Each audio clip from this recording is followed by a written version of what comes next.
তাহলে লক্ষ্মীর ভাণ্ডার 1000 থেকে বেড়ে কত হয়ে গেল 1500। তার আগে বলে দিই, আমি অপু মাহাতো, আপনারা দেখছেন দি অপু ইউটিউব চ্যানেল। ভোট আসছে, তাহলে অবভিয়াসলি সবাই জানতে হয় যে মমতা দিদি লক্ষ্মীর ভাণ্ডার 1000 থেকে বাড়িয়ে 1500 করবে কি। কিন্তু আমার একটা জিনিস প্রশ্ন, যে পশ্চিমবঙ্গে বাজেট পেশ হলো নাকি দিদির ভাতা পেশ হলো? আপনারা বলুন তো। এটা বাজেট পেশ, দিদি সেঞ্চুরি কমপ্লিট করে ফেললো, তার প্রকল্প পেশ করে সেঞ্চুরি। জাস্ট বাবু কী পরিমাণে পশ্চিমবঙ্গটাকে শেষ করা হচ্ছে। লক্ষ্মীর ভাণ্ডারে প্রত্যেক বছর 27,000 কোটি টাকা খরচা করছে সরকার। 27,000 কোটি টাকা। গত 5 বছরে প্রায় 1,37,000 কোটি টাকা খরচা করে দিয়েছে সরকার লক্ষ্মীর ভাণ্ডারে। যেখানে কেন্দ্র সরকার বুলেট ট্রেন বানাতে, Mumbai to Ahmedabad bullet train বানাতে কত টাকা খরচা করেছে? 1,05,000 কোটি টাকা। বুলেট ট্রেন প্রজেক্টের লোক বেশি খরচা করে দিল মমতা ব্যানার্জি লক্ষ্মীর ভাণ্ডারে। আমাদের ভারতবর্ষ পৃথিবীর সব থেকে উন্নত ভারতবর্ষ হবে, ডেভেলপ ভারতবর্ষ হবে। ভারতবর্ষ হবে আমেরিকা, চীন এই দেশগুলোকেও পিছনে ফেলে দেবে, কিন্তু পশ্চিমবঙ্গকে উন্নতি করার আশা আপনারা করবেন না। যে পশ্চিমবঙ্গ একটা ডেভেলপ রাজ্য হবে, সেই আশায় আপনারা থাকবেন না। আমেরিকা সব থেকে ধনী দেশ, কিন্তু আমেরিকার মধ্যে আপনারা জম্বি টাউনের কথা শুনেছেন? সেই জম্বি টাউনের মতন অবস্থা হবে আমাদের পশ্চিমবঙ্গের। ভাতা দিয়ে দিয়ে পশ্চিমবঙ্গটাকে পুরো শেষ করে দেওয়া হলো।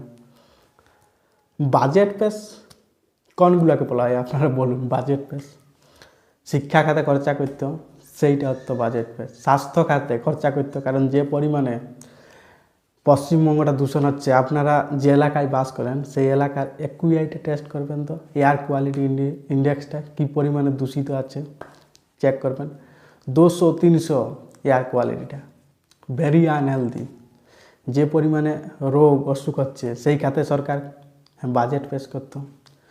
পরিবেশ দূষণ যাতে কমে, সেই খাতে সরকার বাজেট পেশ করতো।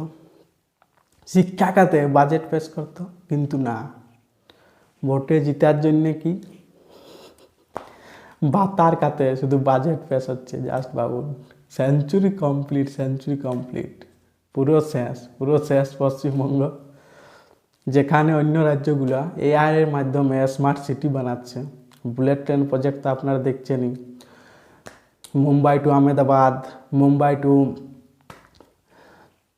Bengaluru to Chennai to Varanasi to Siliguri bullet train বানানো হচ্ছে। আর সেখানে দিদি ভাতা পেশ করছে, ভাতা, যে কিনা কি পশ্চিমবঙ্গ যাতে জম্বি টাউনের মতন অবস্থা হয়, ভেনেজুয়েলাসের মতন অবস্থা হয়। সব থেকে বেশি ভেনেজুয়েলাসে তেল পাওয়া যায় পৃথিবীর, কিন্তু ভেনেজুয়েলাসের অবস্থা আপনারা দেখছেন। সেই দায়িত্ব নিয়ে পশ্চিমবঙ্গটাকে শেষ করা হচ্ছে, দায়িত্ব নিয়ে। এখনও যদি বুঝে বাংলার মানুষ তো ভালো, তো বলার কিচ্ছু নেই। সময় থাকতে বুঝে যদি ভালো। যে পশ্চিমবঙ্গ আগে ভারতবর্ষের টপ 3 রিচেস্ট রাজ্যের মধ্যে আসতো, সেই পশ্চিমবঙ্গ এখন কত 24-25 নম্বরে চলে গেছে। জাস্ট ভাবো কী পরিমাণে পশ্চিমবঙ্গটাকে লুটা হয়েছে, কী পরিমাণে। এখন পশ্চিমবঙ্গ তো সব থেকে ঋণে থাকা রাজ্য হয়ে গেছে। বিহার, উড়িষ্যা, ঝাড়খণ্ড যে রাজ্যগুলো পশ্চিমবঙ্গের ধার পাশে ছিল না, সেই রাজ্যগুলো এখন ইকোনমির দিক থেকে, জিডিপির দিক থেকে, গ্রোথের দিক থেকে পশ্চিমবঙ্গকে পিছনে ফেলে দিয়েছে।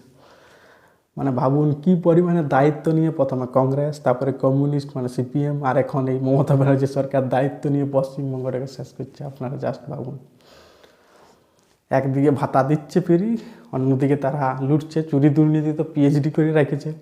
লক্ষ্মীর ভাণ্ডার এখন 1000 থেকে 1500।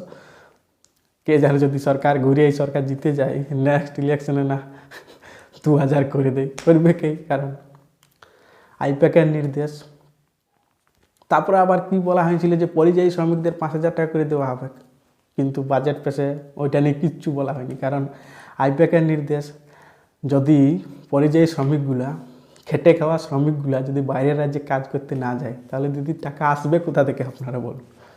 পশ্চিমবঙ্গে না আছে রোজগার, না আছে কোনো বিনিয়োগ, না আছে কোনো শিল্প। তাহলে একটাই বিকল্প কি, যে পরিযায়ী শ্রমিকগুলো যদি বাইরের রাজ্যে যায়, তারা টাকা ইনকাম করে নিয়ে আসে আর পশ্চিমবঙ্গে খরচা করে, তবেই তো দিদির কাছে টাকা আসবে। সেই জন্য পরিযায়ী শ্রমিকদের যে একটা লোভ দেখানো হয়েছিল যে মাসে 5,000 টাকা দেওয়া হবে, ওটা নিয়ে কিচ্ছু বলা হয়নি। আর দেওয়া হবে না, কারণ ওরা যদি পশ্চিমবঙ্গে আসে তাহলে দিদির ইনকাম হবে কোথা থেকে? দায়িত্ব নিয়ে পশ্চিমবঙ্গটাকে লুটে আসছে। বাকি বাংলার মানুষ যদি বুঝে তো ভালো, 2026-এ যদি সঠিক সরকার নিয়ে আসে তো ভালো, না ছাড়া পশ্চিমবঙ্গের ওই জম্বি টাউনের মতনই অবস্থা হবে। ভুলিয়ে যান পশ্চিমবঙ্গের উন্নতি, ভুলিয়ে যান পশ্চিমবঙ্গে শিল্প আসার কথা। আবার বলা হচ্ছে বেকারদের ভাতা দেওয়া হবে নাকি? 21 থেকে 40 বছরের যারা যুবক, যারা চাকরি টাকরি পায়নি তাদেরকে বেকার ভাতা দেওয়া হবে নাকি? আগস্ট মাস থেকে বলা হচ্ছে, কত 1500 করে। ওটা দেওয়া হবে না, দেওয়ার থাকলে এখন থেকেই দিত। ওটা একটা লোভ দেখানো হচ্ছে, কিন্তু শুধু ভাতা ভাতা ভাতা, উন্নতি কিছু নেই। ভাতা ডট ভাতা ডট ভাতা ডট ভাতা। বাকি বাংলার মানুষ যদি বুঝে তো ভালো, সঠিক সরকার নিয়ে আসে তো ভালো, পশ্চিমবঙ্গের টুকুই উন্নতি হবে। নাই তো দায়িত্ব নিয়ে একের পর সরকার আসছে আর পশ্চিমবঙ্গটাকে শেষ করছে। বাকি ভিডিওটা ভালো লাগে থাকলে লাইক করবেন, কমেন্ট করবেন, সাবস্ক্রাইবার করবেন, তাহলে বহুত মোটিভেশন পাবো, তাহলে কি লড়াইটা জারি রাখতে পারবো, যাতে পশ্চিমবঙ্গ একটা উন্নত পশ্চিমবঙ্গ হয়। ভিডিওটা এখানেই করছি। নমস্কার।